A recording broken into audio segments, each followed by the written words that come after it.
ভাতিজা, পাংশা বর্তমান খুব চাঁদাবাজি চলতেছে ভাসতে। আর ভালো লাগে না, ব্যবসা বাণিজ্য করে শান্তি নাই। চারিদিকে সবাই শুধু চাঁদা চায় ভাসতে। হ্যাঁ চাচা, এরকম ব্ল্যাক ডায়মন্ড পাংশা থাকতে অন্য কেউ চাঁদাবাজি করার সাহস পায় কিভাবে? ভাসতে, সময় কিন্তু সবসময় একরকম যায় না। সময় ও মানুষও কিন্তু পরিবর্তন হয়, সময় কিন্তু একভাবে যায় না। হে হে, চাচা আপনি কি জানেন না সময় গেলে সাজানো হয় না? পরেরটা পরে বুঝবো নে, এখন টাকা কামানোর সময় টাকাটা কামায় আনি। ভাইস্তা, হাতের পাঁচটা আঙ্গুল কিন্তু সমান না। তুমি যাদের আশায় এই কাজগুলো করতেছো, যারা তোমার সঙ্গে আছে, তারা কিন্তু সবসময় থাকবে না। মানুষ কিন্তু মরণশীল, সবারই কিন্তু মরতে হবে একদিন।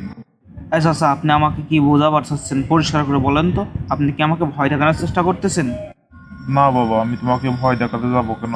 তোমার বাবার সঙ্গে লেখাপড়া করছি, তোমার বাবা আমার ক্লাস ফ্রেন্ড। আমি তোমার চাচা হিসাবে তোমাকে ভালো একটা পরামর্শ দিলাম। চাচা, বর্তমান ডিজিটাল যুগ, বাপের বন্ধুর সাথেও সিগারেট খাওয়া যায়। আপনি বর্তমান জানেন না, আপনি তো আদিম যুগে পড়ে আছেন।